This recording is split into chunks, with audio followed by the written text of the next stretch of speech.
अनीताजी जैन।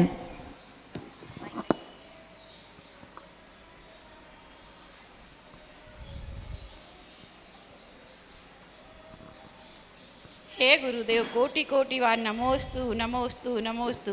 हमारा प्रश्न ये है कि जो जीव अपन पुराने कर्मों में किसी को बहुत सताया हो, मारा पीटा हो, तो वह बिना कर्म फल दिए कैसे नष्ट हो सकती हैं? ओम नमः शिवाय। ये कहना बहुत मुश्किल होता है। पूर्व जन्मों में हमने जिस व्यक्ति के साथ राग भाव किया, द्वेष भाव किया, ममत्व भाव रखा, अनेक प्रकार की भावनाओं के साथ ही हम यह जीवन व्यतीत कर सकते हैं। किसी भी एक भाव के साथ हम ये पूरा जीवन कभी कोई व्यतीत कर भी नहीं सकता। ऐसा नहीं है कि कोई व्यक्ति सिर्फ द्वेष करने से ही दुश्मन बनता है। उससे भी ज़्यादा जो परिस्थिति बनती है वैरी बनने की, वो प्रेम भाव के कारण ज़्यादा वैरी बनते हैं। यह राग आग दहे सदा ताते समामृत सही है। दुश्मन बनने के पहले आपका उसके साथ प्रेम भाव होना बहुत ज़रूरी होता है। उसके बिना वहाँ द्वेष पनप ही नहीं सकता। तो आपको अपनी वैरी तो दिखते हैं लेकिन प्रेमी नहीं दिखते। और जिनके साथ अभी आपका प्रेम भाव है, और मान लीजिए दोनों प्रेमी नरक में पहुंच गए, प्रत्येक प्रेमी के अंतःकरण में अपने प्रेमी के लिए, चाहे वो माँ हो, चाहे पिता हो, चाहे भाई हो, चाहे पुत्र पुत्रिया हो, चाहे पति हो, चाहे पत्नी हो, अनगिनत शिकायतें भरी पड़ी रहती है। एक तरफ हम प्रेम भी करते हैं और बहुत सारी चीज़ों को शिकायतें होती है। मन ही मन चलता रहता है वो सब।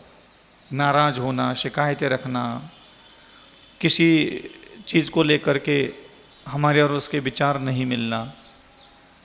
तो नरकों में जितने एक नारकी दूसरे नारकी से लड़ रहे हैं, उसमें दुश्मनों की संख्या बहुत कम है और प्रेमियों की संख्या ज़्यादा है। मतलब पति पत्नी दोनों नरक में मिल गए, भले ही जीवन भर प्रेम भाव से, आनंद से, शांति से निकाल दिया हो, फिर भी पूरे जीवन भर उस पत्नी ने जो समझौते किए समय समय पर, मन मारा जहां जहां पर तुम्हारे प्रेम के खातिर, वो सारा अंदर जो बवाल भरा पड़ा रहता है वो याद आता है और उसको बहाना मार करके वो वहां कुटाई पिटाई चालू होती है। जरूरी नहीं है कि दुश्मन ही आकर के मारता है। ये आप लोग चिंतन नहीं करते, इसलिए आपको ऐसा लगता है कि जो हमारे चाहने वाले लोग हैं ना, वो नुकसान नहीं पहुंचाएंगे। जो बुरे लोग हमारे लिए आज सोच रहे वही बस हमारा नुकसान करेंगे, लेकिन ऐसा नहीं होता। आप और आपके पति दोनों मिलकर के बहुत शांति से, सुकून से जीवन निकाल लिया, फिर भी आप चेक कर लो, हजारों प्रकार की शिकायतें आपके पति के लिए आपके मन में पनप रही है। कैसे उसने अपनी बहनों के सामने अपमानित किया, कैसे उसने साड़ी नहीं दी, कैसे उसने समय पर सोना चांदी नहीं खरीदा, कैसे उसने ताना मारा था। ये प्रेम मोह भाव होने के बाद भी दुश्मनों से तो हमारी शिकायतें 2 4 5 होती है, प्रेमियों की शिकायतें हमारे दिमाग में ज़्यादा होती है। और वो शिकायतें अभी हम निकालते क्यों नहीं है? क्योंकि प्रेम करते हैं इसलिए। लेकिन नरक आदि गति में जाने के बाद यही जो पति पत्नी का प्रेम भाव, मोह भाव, एक दूसरों के प्रति जो सम्मान के साथ जीवन जिया, वो वहाँ पहुँचते ही उनको एक दूसरों का प्रेम याद नहीं आता। वो कुअवधि ज्ञान जो है, वहाँ नरक में जाने के बाद पूरे जीवन भर कहाँ कहाँ तुम अपनी पति की वजह से अपमानित हुए, घृणित हुए, निंदित हुए, उसकी वजह से तुम कितनी बार परेशान हुए, दुखित हुए, अनेक प्रकार के विपरीत टेंशन, तनाव, घबराहट, घुटन में तुमने निकाले, वही वही चीज़ें वहाँ दिखने लग जाती हैं। और वो एक सांस में बिल्कुल वहाँ तिल तिल करके टुकड़े करना, पेड़ पे टांगना, कढ़ाई में उगालना, यही सब चालू होता है वहाँ, कि तुम्हारी वजह से मेरे साथ ऐसा हुआ, तुम्हारी वजह से मैं आज यहाँ आ गई। ये सारी चीज़ें होती है। इसलिए वैरियों के प्रति ही हमारा भाव अच्छा रखना ये साधना नहीं होती। हमें सबसे ज़्यादा बचना होता है, हम जिनके साथ प्रेम करते हैं उनसे ज़्यादा सावधान रहने की ज़रूरत होती है। वैरी आकर के थोड़ा नुकसान करके चला जाएगा, लेकिन प्रेमी अनंत काल तक हमें संसार में भटकाता है। अनंत काल तक संसार में भटकने का जो कारण है वो दुश्मनों के कारण भटक रहा हूं ऐसा नहीं है, प्रेमियों के कारण। आपका मन किसी स्त्री के साथ, किसी पुरुष के साथ, किसी पुत्र के साथ, किसी माँ के साथ, पिता के साथ जो अटका पड़ा है, मेरा मेरा मेरा मेरा मेरा करता है, ये मोह भाव, ये आसक्ति का भाव, ये प्रेम भाव, ये स्नेह भाव, ये हमें सबसे ज़्यादा दुख देता है, ध्यान रखना। लेकिन वर्तमान समय में ये हमें अच्छा लगता है। इसलिए मोह होने के बाद भी थोड़ा जैन कुल में हम उत्पन्न हुए हैं, तो जीवन तो प्रत्येक व्यक्ति संन्यास का तो जी नहीं सकता कि घर हर व्यक्ति उठ करके बस संन्यास ले ले, साधु बने, निर्मोही जीवन जी, ये तो संभव नहीं है। तो ऐसी परिस्थिति में आपको चाहिए सायंकाल के समय 24 घंटे में एक बार आपको सामायिक में बैठना चाहिए, और उस समय आपको इसका अभ्यास करना चाहिए कि मैं स्त्री नहीं हूँ, ये मेरा शरीर नहीं है, ये मेरा पति नहीं है, ये मेरी पत्नी नहीं है, ये मेरा पुत्र नहीं है, ये मेरा मकान नहीं है, ये मेरी ज़मीन जायदाद नहीं है, ये सब स्वतंत्र आत्मा है। और प्रत्येक आत्मा अपना अपना पुण्य और पाप के उदय से, किसी को स्त्री का शरीर मिला, किसी को पुरुष का शरीर मिला, किसी को सुख मिला, दुख मिला, ये मेरे रिश्ते बने हैं, ये सब अनित्य है, क्षणभंगुर है, विनाशिक है। मुझे किसी के प्रति मोह भाव, किसी के प्रति द्वेष भाव नहीं धारण करना है।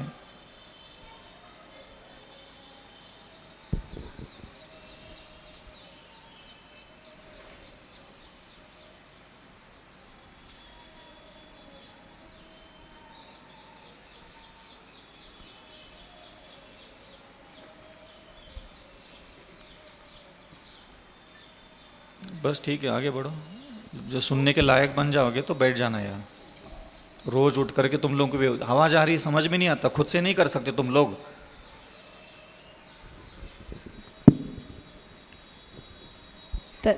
अकल नहीं थोड़ी सी भी, भगवान ने बुद्धि नहीं दी।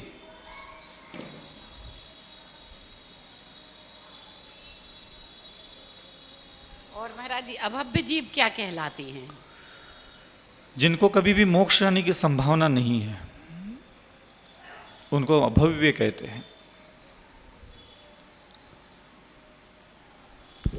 तत्पश्चात जिज्ञासा लेकर आएंगे आश्रय जैन।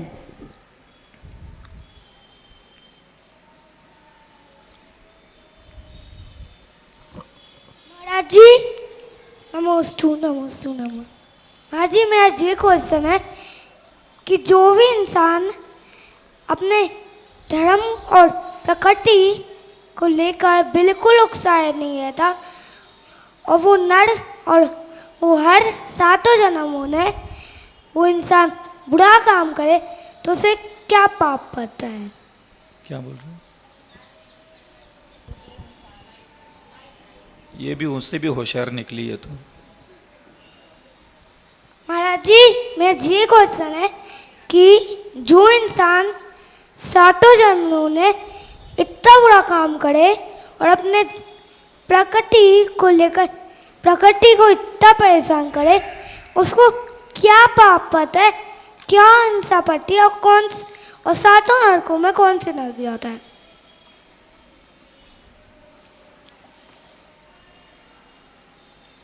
आगे बढ़ते हैं।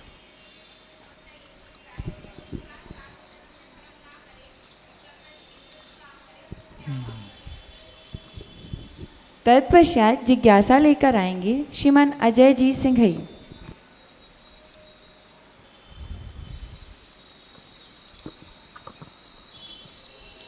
हे महावृत्ति, हे 28 मूल गुणधारी, हे अंतःकरण उपदेशक, आपको बारंबार नमन नमन नमन। हे मुनिवर, महाभारत और कंस का वध और रावण का वध तीनों मान और अहंकार के कारण हुए हैं। तो हम अपने अंदर के अहंकार रूपी रावण को कैसे नष्ट करें, कृपया बताएं। नमोस्तु। देखो आप लोग थोड़ा सा सही शिक्षा ले लिया करो। सर्वथा किसी भी बुराई का विरोध करना ये कोई धर्म नहीं होता। मैं कई बार इस प्रसंग को छेड़ चुका हूं कि क्रोध, मान, माया, लोभ ये करना एक धर्म होता है, ये अधर्म नहीं होता। कोई भी दुर्गुण हो उसको हम अपने जीवन से अलग नहीं कर सकते। अहंकार हो, चाहे मान हो, चाहे घमंड हो, चाहे गुरूर हो, ये कभी भी, इसके बिना कोई जीवन कभी जिया ही नहीं जा सकता। जियोगे कैसे ये पहले बताओ। क्रोध के बारे में पूछो तो नहीं करना चाहिए, मान बोले तो नहीं करना चाहिए, लोभ बोले तो नहीं करना चाहिए, मायाचार बोले तो नहीं करना चाहिए। तो ये प्रवचन सभाओं में तो बातों का जमा खर्च है बस खाली। रियल लाइफ में इसका कोई औचित्य होता है क्या? हमें इन कहानियों से इतना सीखना होता है, ऐसा अहंकार धारण न करे जो स्वयं के विनाश और दूसरों के विनाश के लिए कारण बने। एक असभ्य, विकृत, अशोभनीय और प्रचंड विनाश करने वाला जो क्रोध, मान, माया, लोभ होता है वो कभी नहीं करना चाहिए।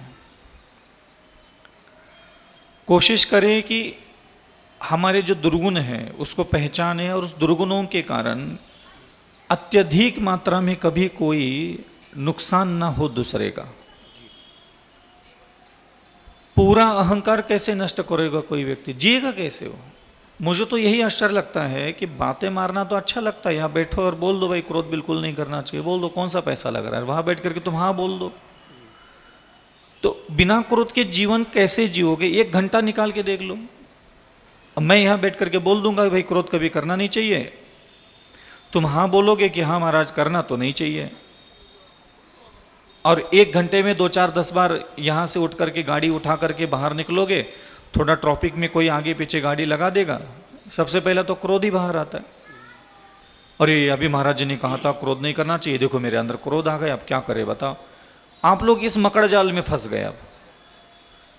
अब आपको किसी ने कह दिया कि क्रोध नहीं करना चाहिए, मान नहीं करना चाहिए, मायाचार नहीं करना चाहिए, लोभ नहीं करना चाहिए, और आपके अंदर लोभ आता है और आप खुद को कोसने लग जाते हो, अये देखो महाराज जी ने कहा था लोभ छोड़ने के लिए, हम तो लोभ ही नहीं छोड़ते, हमें पाप लग रहा है।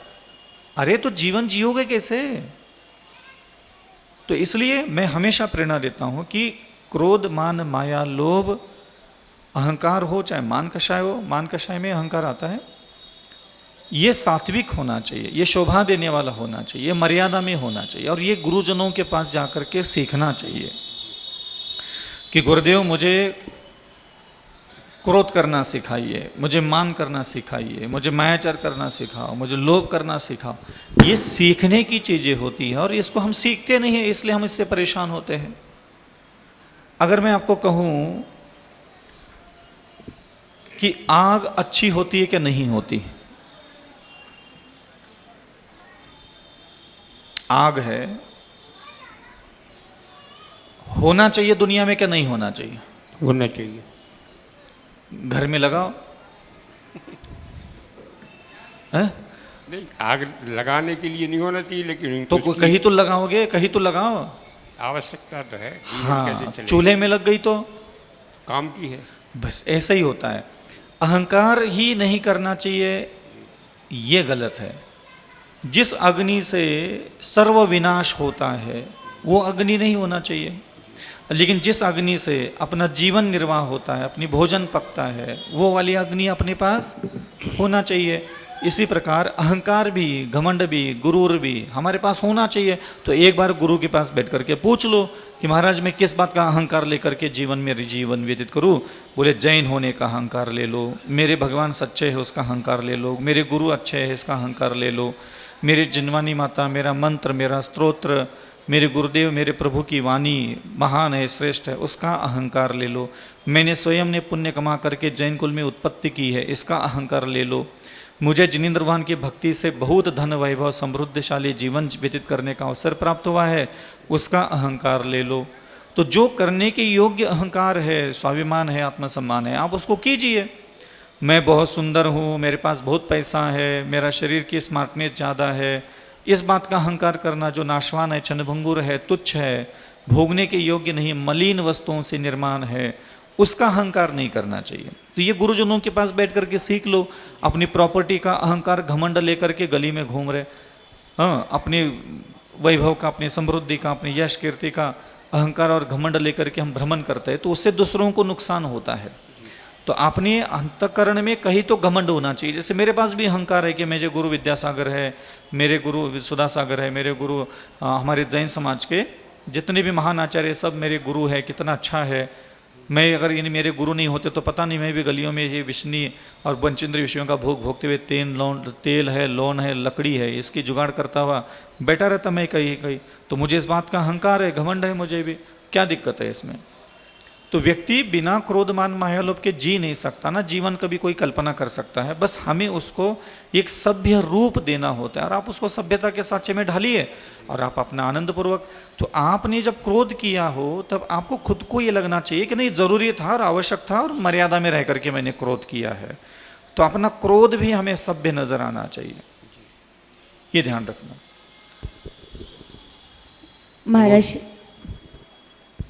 महर्षि जी, एक ऑनलाइन जिज्ञासा आई है। मुनि श्रेष्ठ, मेरी जिज्ञासा यह है कि हर परिस्थितियों में शांत रहने का गुप्त मंत्र समझाने की कृपा करें। देखो, शांति तो कहीं है ही नहीं, और शांति ढूंढने के चक्कर में ज़्यादा अशांत होता है आदमी। ये बहुत बड़ी विडंबना है कि हमें शांति चाहिए। भैया, शांति दूसरों की वजह से ढूंढने की कोशिश कर रहे हो, 3 काल में कभू ना मिले। समझ में आ रहा है? तो तुम शांति ढूंढ कहाँ रहे हो, पहले ये बताओ। हाँ, शांति चाहिए, शांति चाहिए। संसार का कौन सा व्यक्ति है ऐसा जिसको शांति नहीं चाहिए? तो शांति भरा जीवन आखिर जीना क्यों चाहते हैं? पहली बात तो यह है, तुम्हें शांति की ज़रूरत ही नहीं ज़िंदगी गुजारने के लिए। तुम्हें एक अच्छी शिक्षा की ज़्यादा ज़रूरत है। हमेशा अपनी वाणी, अपनी आंखें, अपने दिमाग, अपना उठना बैठना, बोलना चलना ऐसा रखो जैसे एक अच्छी शिक्षा से भरी हुई आंखें हो, अच्छी शिक्षा से भरी हुई अपनी खुद की ज़बान हो, अच्छी शिक्षा से भरा हुआ खुद का दिमाग हो, अच्छी शिक्षा से भरा हुआ खुद की नीयत हो। खुद के विचार तो ठीक ठाक है ही नहीं, तो तुम्हें कहाँ से शांति मिलेगी? हाँ, जो दूसरों के शरीर पर मोहित होता है, जो अन्न पर मोहित होता है, जो धन दौलत, जूते चप्पल कपड़ा लत्ता, मेरा बच्चा, मेरा पति, मेरी सास, मेरा माँ, मेरा मकान, मेरी कपड़े, मेरी अलमारी, ऐसे संस्कार जिसके चित्त में भरे पड़े हो, वो आदमी को अगर शांति मिलने लग जाए, फिर संसार में हम जैसे लोग सन्यासी धारण क्यों करेंगे फिर? तो तुम्हें तो शांति तो मिलेगी नहीं कभी, स्वप्न में भी। और फिर भी अगर तुम्हें पल भर शांति की आवश्यकता लगती है तो यह मेरा नहीं है। ये क्या है? एक बहुत अच्छा भाव है, जिस भाव के साथ आपको आगे बढ़ना होता है, तब जाकर के शांति मिलेगी।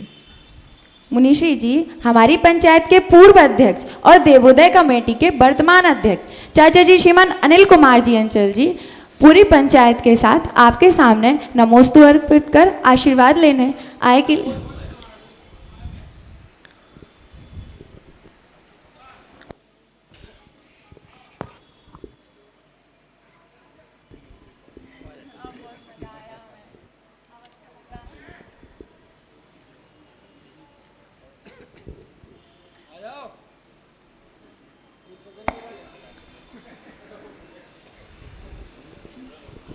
तत्पश्चात जिज्ञासा लेकर आएंगे श्रीमान पवन कुमार जी जैन, जबलपुर।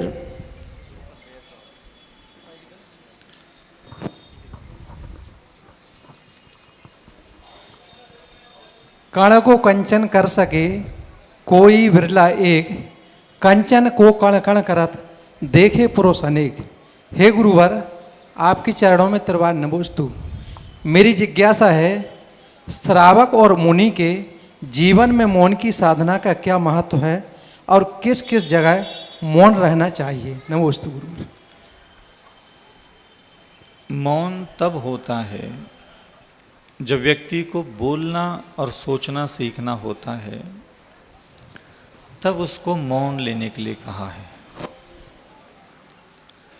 एक अच्छा विचार करने वाला मैं बन जाऊं, इसलिए मौन होता है।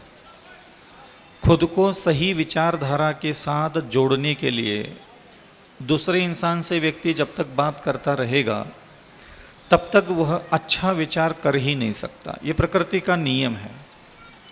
जिस वस्तु, जिस पदार्थ, जिस व्यक्ति, जिस घटना के बारे में हमें बहुत अच्छा सोचना होता है, ये सोचने का कार्य हमारा पूर्ण हो सके इसलिए भगवान ने मौन धारण करने के लिए कहा है। मौन शब्द का ये मतलब नहीं होता कि हमने दूसरे इंसान से बात करना बंद कर दिया अथवा उससे बात नहीं करना।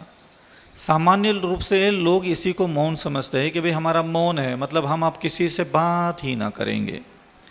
ये तो हो गई ऊपरी सतह की साधना, इसको तो मैं साधना भी नहीं मानता। अगर तुम इस सोच के साथ अगर मौन लिए हो कि बस तुम्हें 1-2 घंटा किसी से बात नहीं करनी है, तो ये तो एक बस ऐसा ही है जिसका कोई मूल्य ही नहीं है, ना कोई उपलब्धि है। एक बहुत बड़ा योग साधना को जानने वाला जो कोई व्यक्ति होगा, एक बहुत बड़ा परिवर्तन अपनी मानस पटल पर, अपनी बुद्धि में लाने की जिसकी इच्छा होगी, मैं खुद को बदल लूँ, मेरी सोच बदल जाए, विचार बदल जाए, नीयत बदल जाए, मुझे मेरा चरित्र बदलना है, ऐसे जिसके ख्याल अंतःकरण में उत्पन्न होते हैं, उस व्यक्ति को सबसे पहले मौन की साधना दी जाती है। मौन का मतलब होता है कि अब तुम खुद ही खुद के दिमाग को सुन लो। यहाँ दूसरों से बात करना और नहीं करने से कोई मतलब ही नहीं था। यहाँ मतलब था कि जैसे मान लीजिए मैंने मौन ले लिया, तो मेरे को मौन में क्या करते हैं, सामान्य रूप से व्यक्ति एक दूसरों से बात करना बंद करके बैठ जाते हैं। और वो क्या है, चुपचाप नहीं बैठते, अब वो कुछ काम में लग जाते हैं, क्योंकि उनका दिमाग उनको खाने लग जाएगा अगर वो खुद के दिमाग को सुनने लग जाएंगे। तो इस दुनिया का सबसे खतरनाक साधना अगर कोई है तो है खुद को सुनना। आपको समझ में आ रहा है मैं कुछ कह रहा हूं? आपको बिना काम का, जैसे आंखें बंद कर लो, जबान बंद कर लो, हाथ पर हाथ धर लो, पैर पर पैर रख लो, बस आंखें बंद कर लो। आपको सबसे पहले खुद का दिमाग जो जो जो जो बड़बड़ा रहा है, जो जो चित्र दिखा रहा है ना, वही सब दिखाई देने लग जाएगा और वही सब सुनाई देने लग जाएगा, और आप उसको सहन नहीं कर सकते। आप अपने ही दिमाग को लंबे समय तक जो भी चलता है उसको ना देख सकते हो ना सुन सकते हो। आपका दिमाग आपको जो भी यादों में ले जाता है, भविष्य की कल्पना में ले जाता है, जो भी वो चित्र दिखाता है, जो अतीत की स्मृतियों में ले जाता है, तो आप उसको घबरा जाते हो, ये क्या दिख रहा है, सब गंदा गंदा गंदा गंदा गंदा। और ये जो भगवंतों ने मौन की साधना बताई है, वो यही लक्ष्य पूरा करने के लिए कि अब तुम संसार से अपनी वाणी के द्वारा भी संपर्क मत करो। पहली बात तो यही कि सामान्य रूप से वाणी का मौन समझते हैं। दूसरा मौन होता है आँखों का। जिनेंद्र भगवान की चक्षु और उनकी पलकें अर्ध निमेश, आधे पलकें झुकी हुई होती है, ये आँखों का मौन हो गया। मुझे अब कुछ समय तक के लिए ना कुछ नहीं देखना, मुझे कुछ समय के लिए किसी से कुछ बात नहीं करना, ये 2 चीज़ों का मौन होता है। मुझे देखना ही नहीं है, मुझे बहुत कुछ भी आंखें खोल करके देखना ही नहीं है, तो ये आँखों का मौन हो गया। तो आँखों का मौन और वाणी का मौन लेते ही और हाथ पर हाथ बैठ करके ऐसे चुपचाप बैठते ही ना, सिर्फ वो सुनाई देता है जो दिमाग बोल रहा है। और वो बोल रहा है क्या, ये समझना पड़ता है।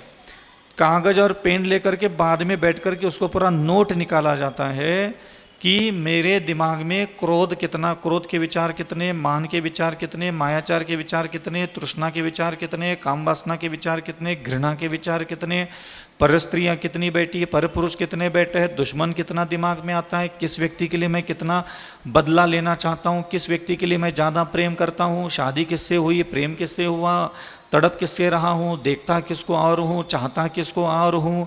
ये सब पूरा का पूरा दिमाग में जो गुड़ गोबर भरा पड़ा है, इतनी स्त्रियाँ, इतने पुरुष, इतने दुश्मन, इतने प्रेम करने वाले, अतीत के सारे लोगों के चेहरे, शादी के पहले किसी से प्रेम हुआ, शादी के बाद किसी से प्रेम हुआ ना, शादी के पहले किसी से दुश्मनी हुई, शादी से किससे पहले मित्रता हुई, शादी के पहले किसी से हमारा धंधे का दुनिया भर के लेन देन हुआ, वो अपना अलग से रोना धोना। दिमाग में कितनी यादें, कितनी स्मृतियाँ, कितना सब कुछ गुड़ गोबर भरा पड़ा है। हमने जो भी अपना अतीत का जीवन जिया है, उस अतीत के जीवन की प्रत्येक फिल्म, प्रत्येक पिक्चर हमारे मानस पटल पर अंकित है। और भगवान ये चाहते हैं कि जो व्यक्ति अपने आप को शुद्ध करना चाहता है, कर्म कलंक से मुक्त करना चाहता है, वो व्यक्ति ये पहले देखना सीख ले, खुद ही ने जो जीवन जिया, खुद ही ने अपने मनोवचन का ऐसे जो कांड किए हैं, चाहे अच्छे हो चाहे बुरे हो, वो पूरा दिमाग से देखना पड़ेगा एक बार। और देखने के बाद फिर तुम तय करोगे कि तुम्हारे दिमाग में एक्चुअली दुश्मन कितने हैं, प्रेमी कितने हैं, परस्त्रियां कितनी है, पर पुरुष कितने हैं, मित्र कितने हैं, घृणा कितनी है, नफरत कितनी है, काम भावना कहाँ कहाँ प्रकट हो रही है, तृष्णा कितनी है, आसक्ति कितनी है, पैसा लालची कितना हूँ, घमंडी कितना हूँ। ये सारा पूरा एक बहुत अच्छे तरीके से अपना एनालिसिस करता है वह मौन व्यक्ति, और अपना डाटा का कलेक्शन करता है कि ये मैं हूँ। और ये तब संभव होता है जब व्यक्ति कोई मौन लेता है और अपने पूरे मस्तिष्क को बहुत अच्छे तरीके से सुनता है, घंटों महीनों तक सिर्फ सुनता है। जब उसका दिमाग उसको जो चित्र दिखा रहा होता है, उसका दिमाग जब उसको कुछ बातें बता रहा होता है, तब वो सिर्फ ये उसको देखने और अवलोकन करने का काम करता है, और बाद में डाटा कलेक्शन करता है कि देखो पिछले 8 दिन से मैं मौन लेकर के बैठा था, इस 8 दिन में मेरे दिमाग ने इतने दुश्मनों के चेहरे दिखाए, इतनी महिलाओं के चेहरे दिखाए, इतने पुरुषों के चेहरे दिखाए, इतना लालची हूँ, इतना धन के लिए तड़पने के लिए कहा, इतना भोजन के लिए मैं तड़पता हूँ, मेरी कहाँ कहाँ आसक्तियाँ फंसी पड़ी है। तो ये विश्लेषण कौन निकालेगा? आप लोग किसी अस्पताल में अपनी बीमारी को चेक करने के लिए जाते हो तो सबसे पहले आपका चेकअप होता है, एनालिसिस किया जाता है कि भाई आपको एक्सरे है, सोनोग्राफी है, एंडोस्कोपी है, सिटी स्कैन है, एमआरआई है, ये क्या है, एक्चुअली कंडीशन क्या है अंदर, उसका पूरा डाटा निकाला जाता है।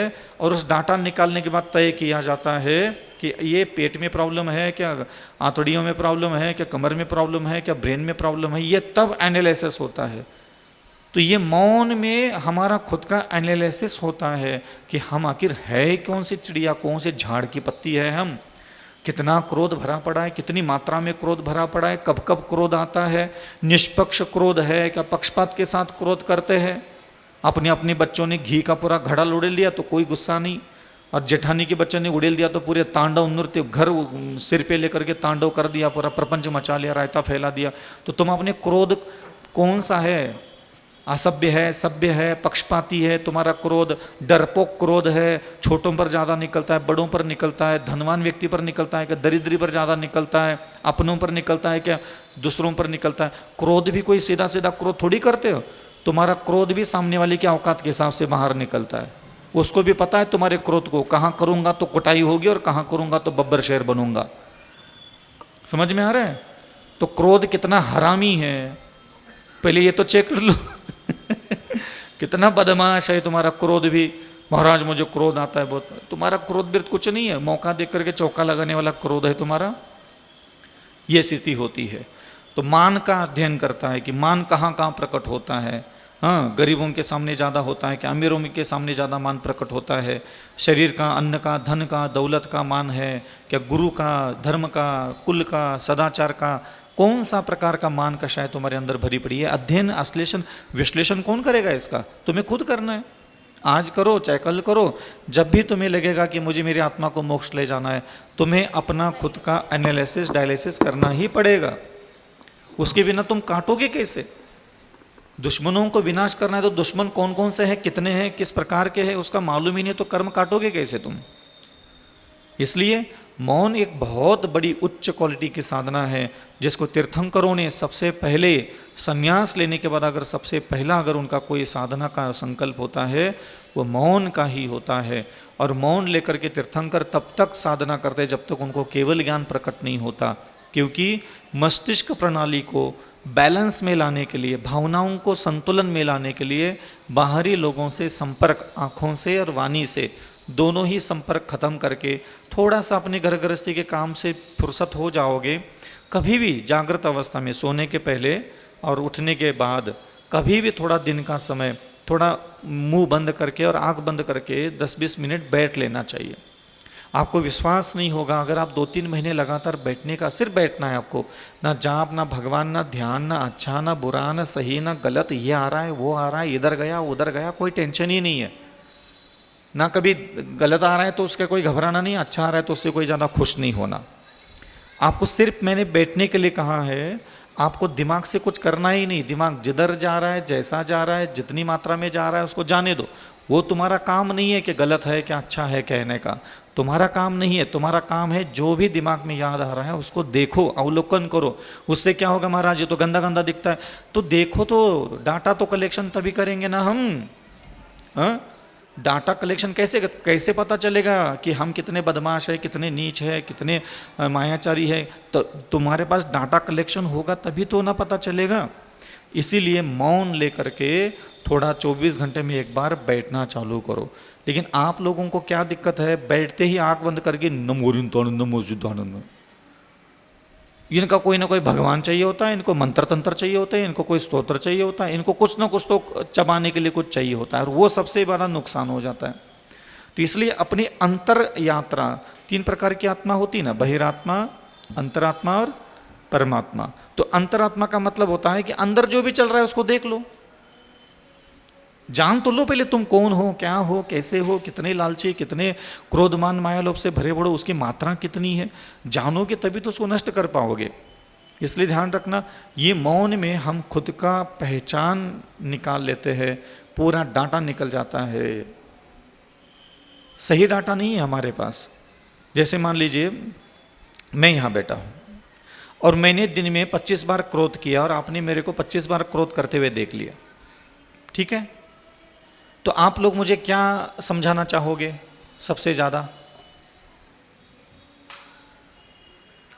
कि महाराज जी आपको क्रोध बहुत आता है और आप क्रोध मत करिए। ऐसे आप घर में 3-4 बार, 5, 10 बार, 15 बार चिल्ला चोट कर लेते हो। घर में होता है, बच्चे बैठे, बड़े बैठे, बूढ़े बैठे, सबकी हरकतें अलग अलग। 10-20 बार आपने घर में रायता फैला दिया, गुस्सा कर लेते आप लोग, ठीक है? पूरा गली मोहल्ला घर वाले सब आपको बोल रहे भाई क्रोध दूर करो, किसी को गुस्सा बहुत आता है, इसको गुस्सा बहुत आता है, गुस्सा। अब तुमने उनकी बातों में आकर के तुमने भी मान लिया कि मुझ में गुस्सा बहुत आता है, लेकिन ये सही नहीं है।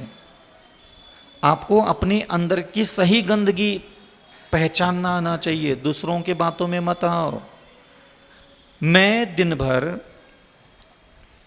कल मुझे चौके में क्या क्या खाने को चाहिए ना, इसके लिए ज्यादा सोचने में मेरा दिमाग का इस्तेमाल होता है, ठीक है? क्रोध कम से कम 3000 बार मैं सिर्फ खाने के बारे में सोचता है मेरा दिमाग। और मैंने क्रोध कितनी बार किया है? 20 बार, 25 बार किया होगा दिन में। मुझे सही बताओ, मुझे अगर मेरा कल्याण करना है तो मुझे सबसे पहले कौन सी गंदगी पर काम करना पड़ेगा? कौन सी गंदगी? जो आहार संज्ञा चल रही है वो ज्यादा मात्रा में मुझ में है, लेकिन ये दुनिया को नहीं पता। मेरे दिमाग में काम वासना ज्यादा चल रही है, परस्त्री ज्यादा चल रही है, पर पुरुष ज्यादा चल रहा है, दुश्मन ज्यादा चल रहा है, प्रेमी ज्यादा चल रहा है, पैसा ज्यादा चल रहा है। तुम्हारे दिमाग में सबसे ज्यादा 4 चीजों में से एक चीज कोई चलेगी, आहार संज्ञा। भोजन के लिए तुम्हारा दिमाग ज्यादा सोचेगा, भय, दुश्मनों के बारे में, वैरियों के बारे में, नफरत जिससे करते हो दिमाग उसके लिए ज्यादा सोचेगा। तीसरा, पुरुष हो तो स्त्री का शरीर का आकर्षण, स्त्री है तो पुरुष का शरीर तुम्हारे दिमाग में सबसे ज्यादा चलेगा। या फिर धन दौलत, जमीन जायदाद, प्रॉपर्टी कैसे ज्यादा से ज्यादा इकट्ठा करूं, इसके लिए तुम्हारा दिमाग ज्यादा। ये 4 चीजों में से, या फिर ये चारों ही चीजों में तुम्हारा दिमाग 24 घंटे सोचता है। 5वीं चीज भगवान ने नहीं बताया तो मैं भी नहीं बताऊंगा। तो ये 4 संज्ञा होती है। तुम्हारा मन है, तुम 12 साल की उम्र से लेकर के अभी जितनी तुम्हारी उम्र हुई है, तुम खुद चेक करो कि जैसे तुम्हारे नींद से उठते हो और तुम रात्रि विश्राम करते हो तो सबसे ज्यादा तुम भोजन के बारे में ज्यादा सोचते हो, दुश्मनों के बारे में ज्यादा सोचते हो, क्या स्त्री और पुरुष के शरीर के आकर्षण के बारे में ज्यादा सोचते हो, क्या तुम धन दौलत के बारे में ज्यादा सोचते हो? तो तुम चारों हो, लेकिन मात्रा किसकी ज्यादा है ये तुम्हारे अलावा कोई दुनिया का व्यक्ति नहीं जानता। समझ में आ रहा है? दिमाग इस्तेमाल हो रहा है दिन भर परस्त्री पर पुरुषों का रूप, लावण्य, सौंदर्य, उनके शरीर का चिंतन करने के लिए। और दुकान में तुमने 10-20 बार गुस्सा कर लिया तो लोग कहने लगे कि इसको गुस्सा बहुत आता है, गुस्से पर कंट्रोल करना सिखाओ महाराज इसको। तो हम तो सब जानते हैं कि उसकी चेतना दौड़ रही है काम वासना में, उसकी चेतना दौड़ रही है आहार संज्ञा में, उसकी चेतना दौड़ रही है धन दौलत के लालसा में, और हम उसको कह रहे हैं कि क्रोध शांत करो। तो उसको क्रोध शांत करने की अभी ज़्यादा ज़रूरत ही नहीं है, उसको ज़रूरत है कोई और गंदगी ठीक करने की। तो इसीलिए दुनिया तुम्हारे बारे में जो स्टेटमेंट देती है कि तुम ये तुम्हारे अंदर गंदगी है, तुम खुद अपने छाती पर हाथ रख करके बताओ सही में वो गंदगी तुम्हारे पास ज़्यादा है कि उसके अलावा और गंदगी तुम्हारे पास ज़्यादा है, और वो गंदगी तुम्हारे अलावा कोई नहीं जानता। सही कह रहा हो कि नहीं है? इसीलिए आप लोग 80 साल 100 साल की ज़िंदगी बर्बाद यूं ही कर देते हो। ये अगल बगल के लोग आते हैं, महाराज जी गुस्सा करते हैं, इनको गुस्सा, अब वो बंदा भी मान लेता है हाँ यार मैं 10-20 बार गुस्सा हो जाता है मेरा, लेकिन कंट्रोल नहीं हो रहा है। और वो गुस्सा मान लो उसने कम भी कर लिया भगवान की कृपा से या फिर किसी कारण से, तो भी उसका कौन सा भला होने वाला है? क्योंकि उसकी गंदी नाली तो कोई और ही बहती है उसके अंतःकरण में। उसकी बुद्धि में सबसे ज़्यादा भोजन, दुश्मन, स्त्री का शरीर, पुरुष का शरीर का आकर्षण, या फिर ये पैसा सोना चांदी जमीन जायदाद कपड़ा लत्ता मेरे पास कैसा ज़्यादा आ जाए, इसी में दिमाग उलझा रहता है। चलेंगे चारों 24 घंटे जागृत अवस्था में रहते हो, कितना भी 15-16 घंटे, तो चलेंगे तो ये जागृत अवस्था में चारों में, लेकिन तुम्हें सिर्फ मात्रा किसकी ज़्यादा और किसकी कम है ये चेक करना है। इसके लिए मौन धारण किया जाता है। समझ में आ गया? इसलिए दुनिया के बातों में नहीं आना। कोई आकर के तुम्हें कुछ भी बोलता है, बहुत घमंडी है, बहुत क्रोधी है, दुनिया कुछ भी बोले तुम मुस्कुरा लेना, अरे तुझे तो कुछ पता ही नहीं, हमारे अंदर तो दूसरी गंदगी ज़्यादा पनपती है। समझ में आ रहा है? तो दुनिया जिस गंदगी को तुम्हें दूर करने के लिए कहती है उसके चक्कर में ज़्यादा नहीं पड़ना। तुम खुद अपना जानो कि तुम्हारा मन सबसे ज़्यादा किस 4 में से किस में ज़्यादा बहता है, और जो ज़्यादा बहता है गंदगी तुम उसको अगर शांत कर लोगे, यही मैं आपको जीवित रहते मरने के पहले आपके सामने जो जो पार्श्वनाथ भगवान ने रिद्धिया सिद्धियाँ प्राप्त की वो आपको एक बार दर्शन देके जरूर चली जाएगी। कोई बड़ी बात नहीं होती। चारों गंदगी हमारे मन में है, आहार संज्ञा, भय संज्ञा, मैथुन संज्ञा, परिग्रह संज्ञा। तुम्हें साधना चारों की नहीं करना है, तुम्हें आहार संज्ञा को चेक करना है कि ज़्यादा है क्या कम है, बोले कम है, छोड़ दो इसको। भयभीत संज्ञा, ज़्यादा है क्या कम है, बोले कम है, छोड़ दो इसको। मैथुन संज्ञा चेक कर लो, स्त्री का शरीर पुरुष का शरीर ज़्यादा दिमाग में आता है कि नहीं आता, बोले कम आता है, छोड़ दो इसको। फिर क्या अब चाहता बच्चा पैसा, हाँ यार थोड़ा पैसा जमीन जायदाद में मेरा बहुत मजा आता है, बस अब इसको पकड़ लो और इसको शांत कर दो, चलेगा। ये बाकी के 3 तो गंदगी रहेगी तुम्हारे पास, लेकिन ये एवरेज इसका कम है इसकी मात्रा में, तो ये कम है और ये ज़्यादा है, तो इसको डाउन करो। तुम्हारा ऑटोमेटिक जो जो माता सीता के साथ हुआ, जो जो मैना सुंदरी के साथ चमत्कार हुए, वो तुम्हारे साथ हो जाएंगे। नियम है ये प्रकृति का। अंजन चोर ने देखो वेश्या भी छोड़ दी, वही रत्नों की माला छोड़ दी। परिग्रह संज्ञा उसके पास ज्यादा था, उसको बहुत चोर बना था। तो चोर के अंदर क्या होता है? आहार संज्ञा ज्यादा होती, भय संज्ञा ज्यादा होती, मैथुन संज्ञा ज्यादा थी कि परिग्रह संज्ञा? चोर बना क्यों? परिग्रह इकट्ठा करने के लिए तो चोर बना। वो अकूट धन संपदा कहीं से भी उठा के लेके आना। उसने उसी समय उस माला को छोड़ दिया। जैसे उसने वो गंदगी छोड़ दी और वेश्या का मोह काम वासना का भाव भी उसने छोड़ दिया, तुरंत रिद्धि सिद्धि प्रकट हो गई। समझ में आ रहा है कुछ कह रहा हूं? इसलिए ध्यान रखना, ये मौन बहुत बड़ी दिव्य साधना है। इसमें हम अपने वास्तविक रियल दुर्गुणों को पकड़ना आना चाहिए। लोग तो मुझे भी आकर के बोलते थे, महाराज को गुस्सा तो बहुत जल्दी आ जाता है, तुम कितना भी बोल नकटे, हमें पता है हमारे अंदर कौन सी नाली कितनी बहती है और हमें पता है साधना कौन सी करना है। तेरे कहने से नहीं हम साधना करेंगे, तेरे कहने से हम ज़्यादा क्रोध करना बंद भी नहीं करेंगे। चलने दो, अच्छा है, क्रोध के कारण थोड़ा मेंटेन हो जाता है धर्म सभा। हाँ, नहीं तो ये 2-2 कोड़ी के लोग आकर के नोच के चले जाते हैं फिर। इसलिए ध्यान रखना, हकीकत में हम कहाँ कितनी मात्रा में बुरे हैं, ये विश्लेषण आपको जानना चाहिए। और ये आपका जीवन इसीलिए है, आप अपने आप को जानो, समझो, पहचानो, कहाँ कितनी नालियाँ बहती है मुझ में। हाँ, कई लोग किसको कहते हैं भी, यहाँ बैठे बैठे धर्म सभा में 10-20 लोगों को उठा दो ना, अरे महाराज बहुत सरल स्वभाव है, अरे महाराज बहुत अच्छा व्यक्ति है। उस अच्छे इंसान के अंदर भी काम वासना ऐसी नागिन जैसी दौड़ रही होती है, लेकिन वो बताए किसको? उसके अंदर बहती है उसको पता है। वो अच्छे सरल आदमी के अंदर भी उसने, क्योंकि वो सरलता की चादर ओढ़ के बैठा है, तो अंदर क्या वो धुसर धुसर धुसर धुआं फेंक रहा है उसको खुद पता रहता है। तो उसको यही चीज़ें होती है जो मनुष्य को भ्रम डाल देती है कि देखो दुनिया मुझे अच्छी कहती है, मैं तो अच्छा ही हूँ। दुनिया के कहने से अच्छा, अगर दुनिया अच्छा कह रही तो भी उसके बातों में मत आओ, और दुनिया तुझे बुरा कह रही तो उसकी बातों में मत आओ।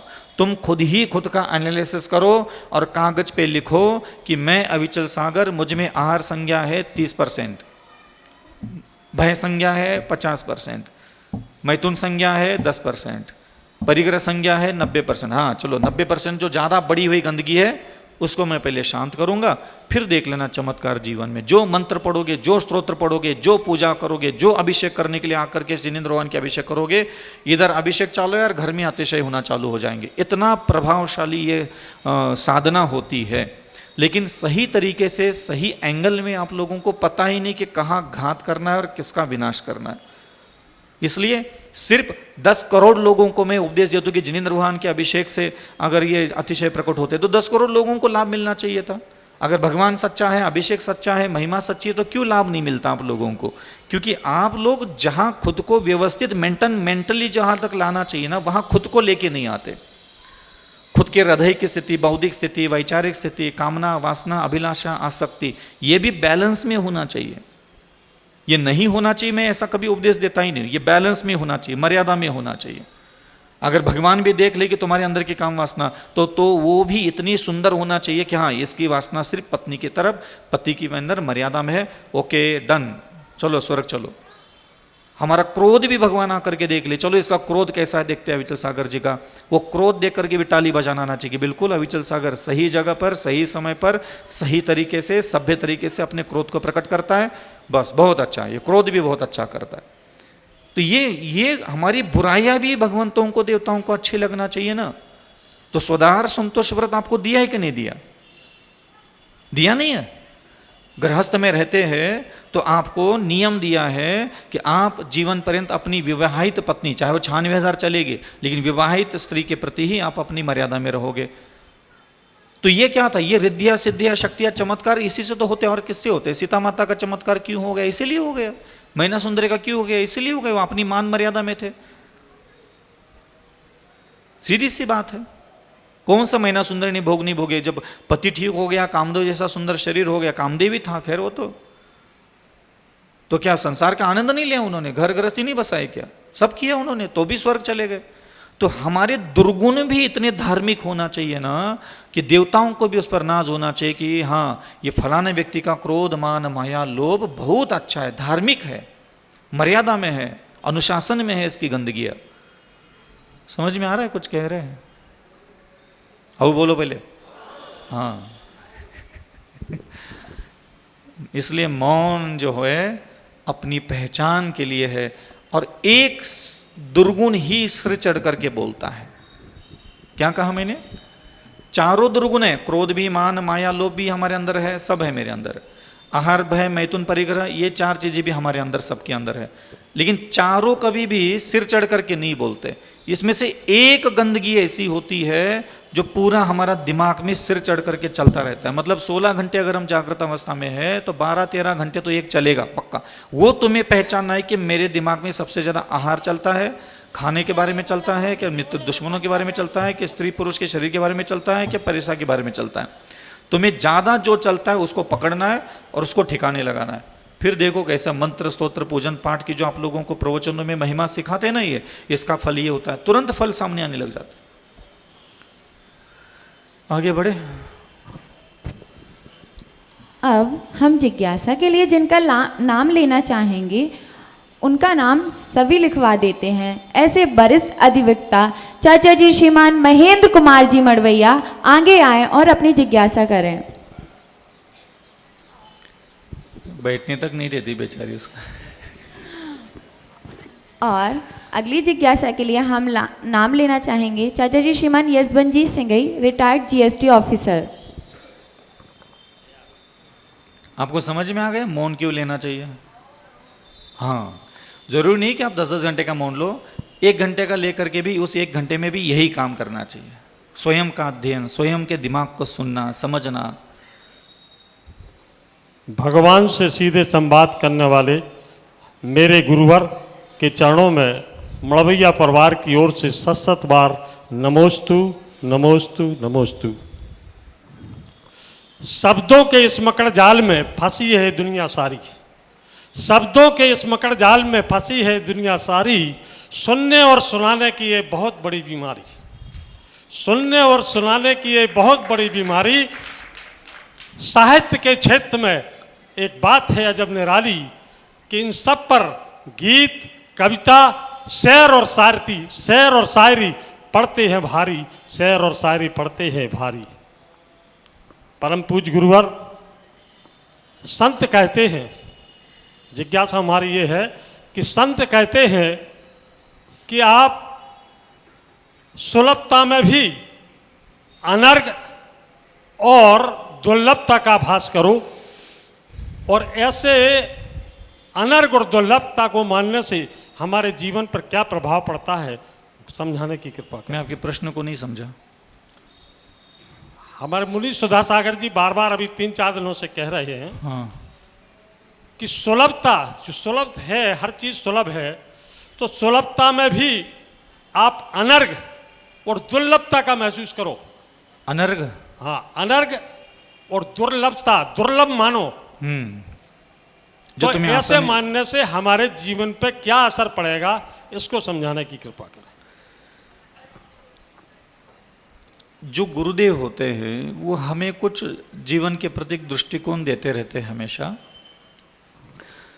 उनके कहने का प्रसंग मैं नहीं जानता, ना ही मैंने उसको सुना है, लेकिन आपके कहने से मुझे ऐसा लगा कि जो भी आपको अपने पुण्य के प्रताप से बहुत आसानी से जो कुछ भी मिला है, जो भी प्राप्त हुआ है, क्योंकि जो भी प्राप्त हुआ है वो पुण्य ही था, और उस प्राप्त हुई चीज़ को सुलभ मत मानो।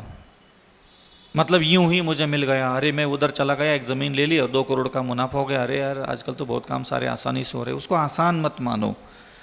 आसान क्यों ना माने, क्योंकि ये चीज़ जो आपको 2 लाख की 20 लाख में बिक गई है, इतना 18 लाख का मुनाफा कमाने का पुण्य संचित करने के लिए आपने महीनों वर्षों तक तप किया है। वो सुलभता तब हुई है जब आपने पूर्व जन्मों में अथवा पूर्व समय में अपना त्याग, अपना तप, अपना दान दे करके उस प्रकार के कर्म को संचित किया है। आपने बहुत कुछ पहले खोया है, बहुत कुछ पहले अपने हक का छोड़ दिया था, और तब आपको यह प्राप्त हुआ है। इसलिए गुरुदेव कह रहे होंगे, जो आपके वाणी से मैंने सुना, कि सुलभता से भी जो तुझे प्राप्त हुआ है वो उसमें तुम बिल्कुल आसानी से प्राप्त हुआ है ऐसा मत मानो। अतीत को स्मरण करो कि आज तुझे जो सहजता से मिल रहा है वो सिर्फ तुम्हारे पूर्व जन्मों के तप का, त्याग का, दान का, अन्य प्रकार के सेवा शुश्रूषा तुमने की है, ये उस दीर्घ काल तक साधना का ये फल मात्र है कि आज तुम चुटकी बजाते हुए तुम्हारे सारे काम होते हैं। इसलिए ध्यान रखना, भगवान अथवा गुरुदेव ये कहना चाह रहे हैं कि तुम अतीत को स्मरण करोगे कि महीनों महीनों सालों सालों का त्याग तपस्या के बाद ये समय उत्पन्न हुआ है, तो मुझे पुनः इस प्रकार का त्याग, तप, दान और सेवा करना है, ताकि मेरे संसार में जब तक मैं रहूं तब तक मेरे सारे काम चुटकी बजाते होते रहे। दुर्लभ मतलब मुश्किल से ना, तप किया तब मिला, बिना तप किए नहीं मिलता मुझे। इसलिए तत्पश्चात जिज्ञासा लेकर आएंगे। दूसरी बात यह है, आपने एक बोलते बोलते बोल दिया था, संसार एक मकड़ जाल है।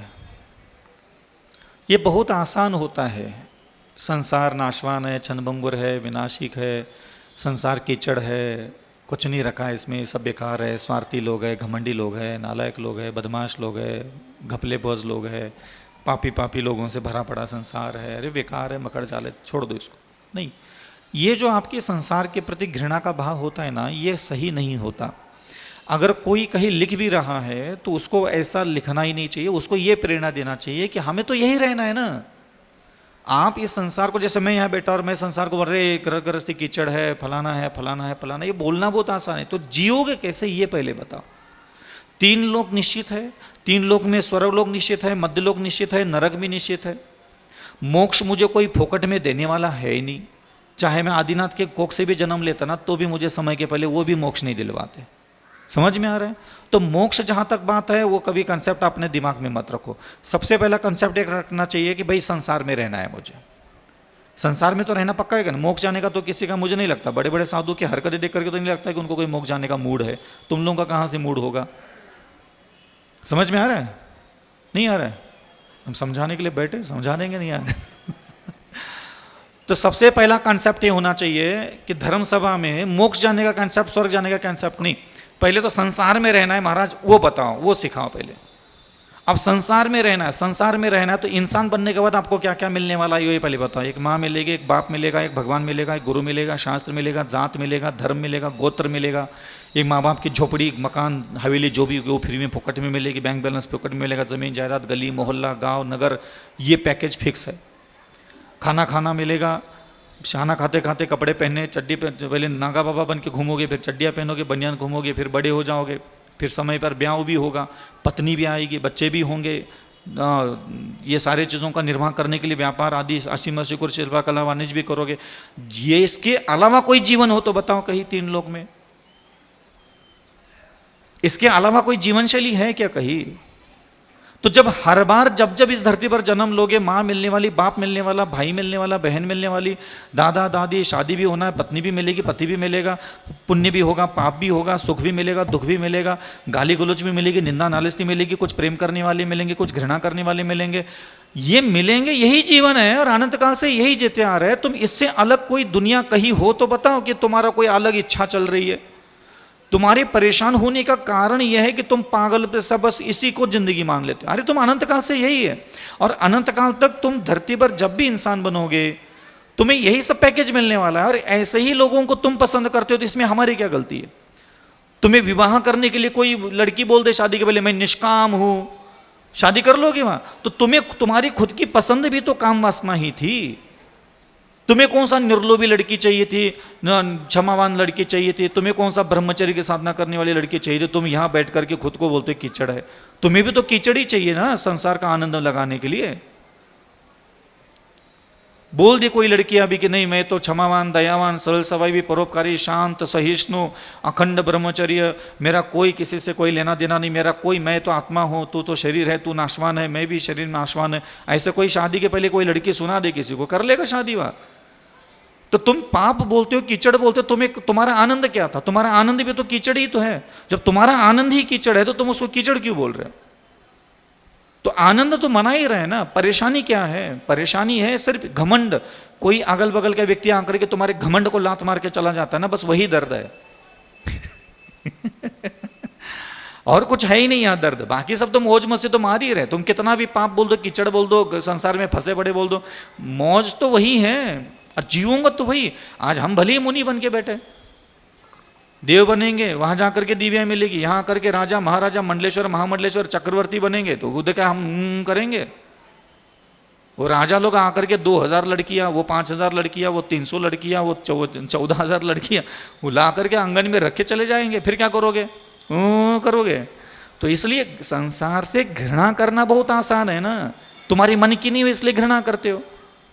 तुम्हें संसार बुरा क्यों लगता है? तुम्हारे मन की नहीं हो रही इसलिए बुराई कर रहे हो।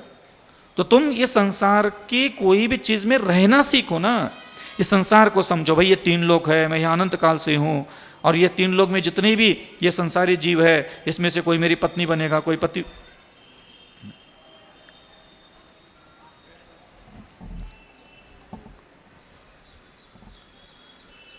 कोई पति बनेगा, कोई पत्नी बनेगा, कोई क्या बनेगा। इनके अंदर 8 कर्म है। 8 कर्म है तो क्रोधमान मायालोभ भी करेंगे तो मैं झेल लूंगा। तो तैयार करो ना खुद को यहाँ रहने के लिए। क्या दिक्कत है? मैं क्यों बार बार आपको कहूं कि आप मोक्ष चले जाओ? आप संसार में क्यों नहीं रहना चाहते? आपको क्या दिक्कत है संसार में बताओ?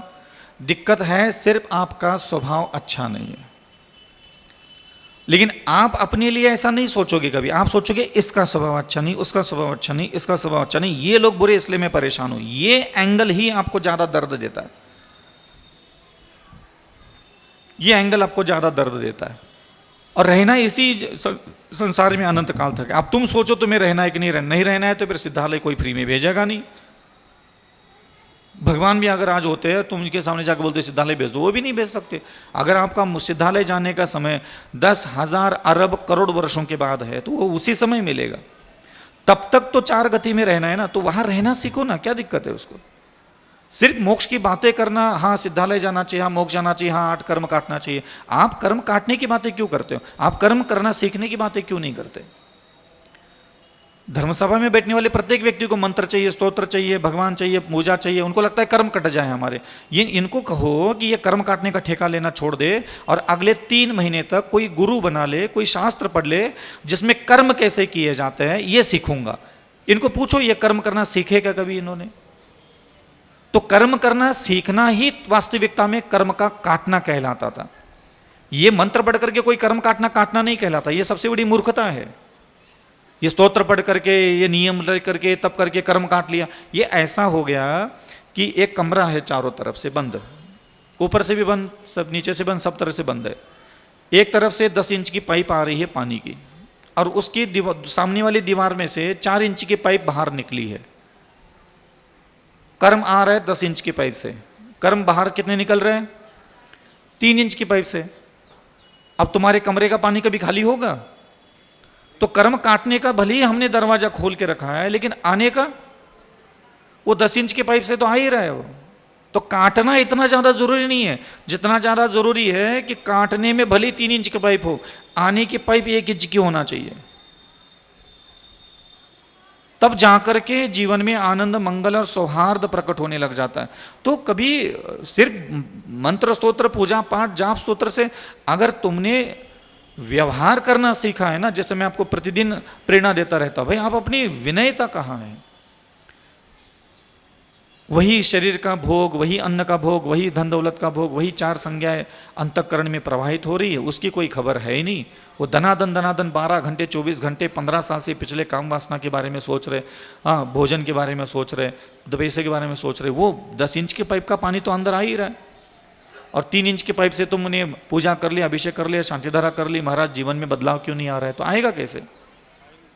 तो मात्रा भी, इसलिए मैंने आपको कहा ना, मौन में मात्रा चेक की जाती है कि कौन सा दुर्गुण कितनी मात्रा में आता है, मात्रा तो देखो। तो ऐसे बातों से कर्म थोड़ी कटता है। मुनि व्रत धारा अनंत बार, आप बताओ 1-1 करोड़ वर्ष मुनि की मिली और 1-1 करोड़ वर्ष तक दिगंबर साधु बन करके नमोकार मंत्र पढ़ लिया, उस नमोकार मंत्र ने आज तक हमारे कर्म नहीं काटे, और अनंत बार बना मैं 1-1 करोड़ वर्ष का मुनि महाराज। अब 80 साल मेरी, 85 साल तो मेरी उम्र है, 85 साल में 20 साल के बाद मतलब 65 साल मेरे पास बचे मुनि के। अब 65 साल में क्या उखाड़ लूंगा मैं मंत्र पढ़ करके? जब 1 करोड़ वर्ष की उम्र मिली, मुनि बना मैं, और ऐसे करोड़ों बार मुनि बना 1-1 करोड़ वर्ष की उम्र वाला, तो क्या आपको क्या लगता है 1 करोड़ वर्ष में कितने 365 दिन होते होंगे? सोच लो, और रोज की 5 माला फेर लो तो देख लो 1 करोड़ वर्षों में 5 माला के हिसाब से कितनी माला हो गई। जब वो मंत्र मेरा वो कुछ नहीं कर पाया, तो अब तुम लगे हो सुमेरु पर्वत सम्यक दर्शनाय नमः सम्यक, तुम्हारी डुकरी मर गई, तुम्हारी नानी मर गई। और मुनि बनने के बाद भी हम जो हो नहीं पाए ना, वो ये है सरल स्वभावी, परोपकारी, शांत। मुनि बनने के बाद भी बहुत मुश्किल होता है अपने स्वभाव को बदलना। निंदा, आलोचना, दूसरों के ऊपर लांछन कलंक लगाना, दूसरों से नफरत करके प्रवचन करना बहुत आसान है। मैं तो 20 साल से सुन रहा हूं, फलाना की शीतलाचार्य, फलाना के चर्या ऐसे, फलाना के चिल्ला चोट मचा के रखते हैं। अगर है दिम्मत किसी में तो बोल के दिखाए ना, मैं शीतलाचार्य नहीं हूं। मैंने तो आज तक किसी के मुंह से नहीं सुना। दुनिया भर के मूलाचार की गाथा सुना देंगे, दुनिया भर के समयसार की गाथा सुना देंगे, दुनिया भर के सारे शीतलाचार की बातें सुनाएंगे। बोल दे एक बार कोई है धरती पर कोई माई का लाल, बोल दे मैं बिल्कुल शीतलाचार्य नहीं हूं, बोलेगा कोई खुद के लिए है ही नहीं। दूसरों के दोष दिखाना, दूसरों की आलोचनाएं करना, हम तो 20 साल निकाल ले इसमें। बोल तो हम पहली बार रहे और आगे भी बोलते रहेंगे। तो इसलिए ये बहुत आसान होता है दूसरों की सारी चीजें देखना, समझना।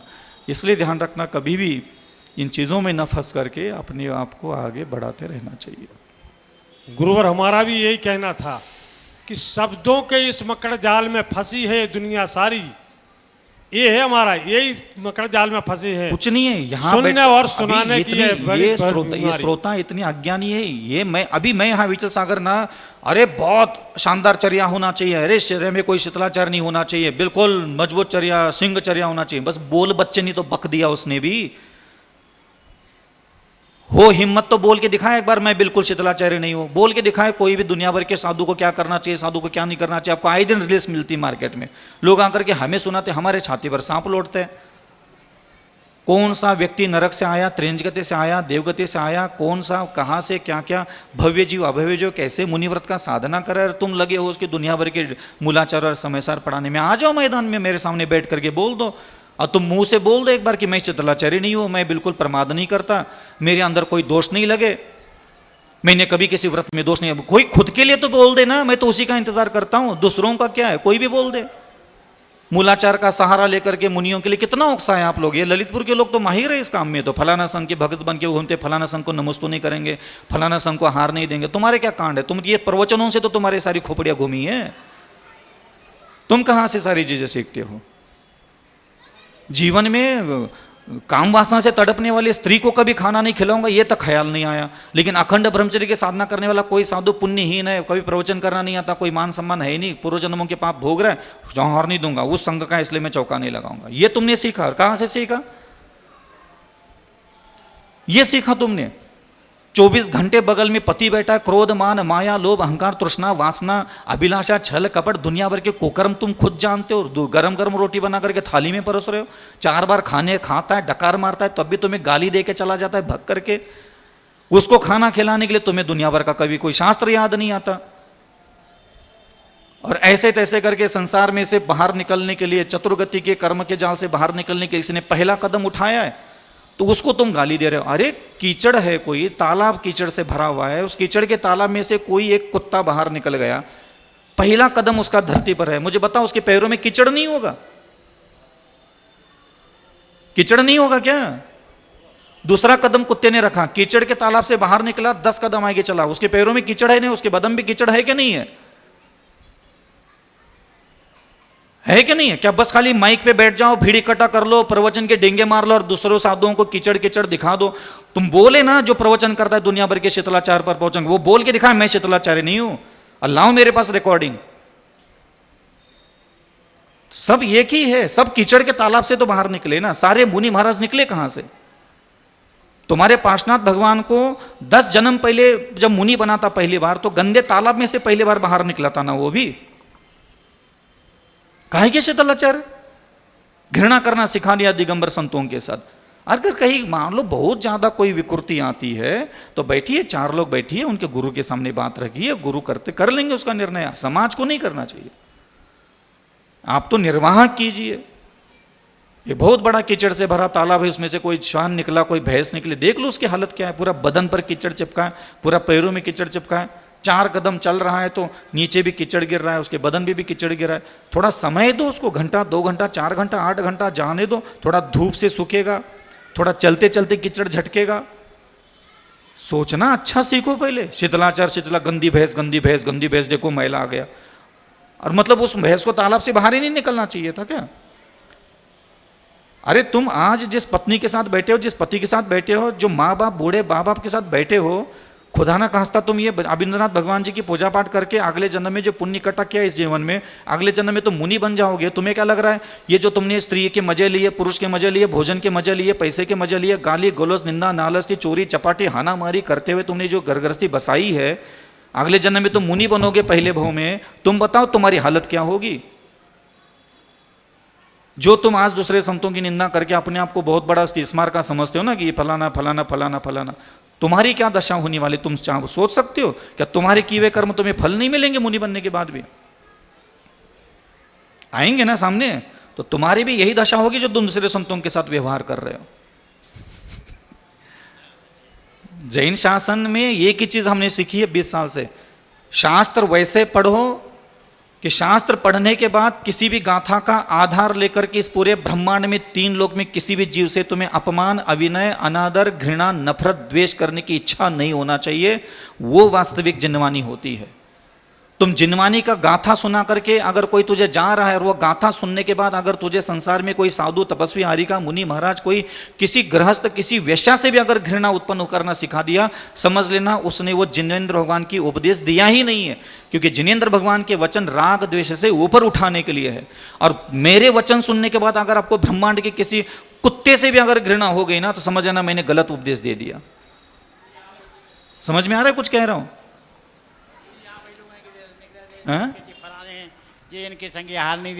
वो सब छोड़ दो, इतना डिटेल में मत जाओ, सब समझदार है, सबको सब समझ में आता है। हमारा ये कहना है कि भाई आप निर्वाह करें, बस आप इन चीजों में मत पड़ो। कर्म लीला बहुत विचित्र है। आज तुम वहां बैठे हो इसलिए तुम्हारे लिए आसान होता है सही गलत बोलना। ये प्रभु की महिमा गुरु की भक्ति करके करके जो पुण्य कमाओगे और अगले जन्म में मुनि बनने का योग मिला, आप रूह कांप जाएगी, आपके ऐसे कर्म बाहर निकलने वाले हैं।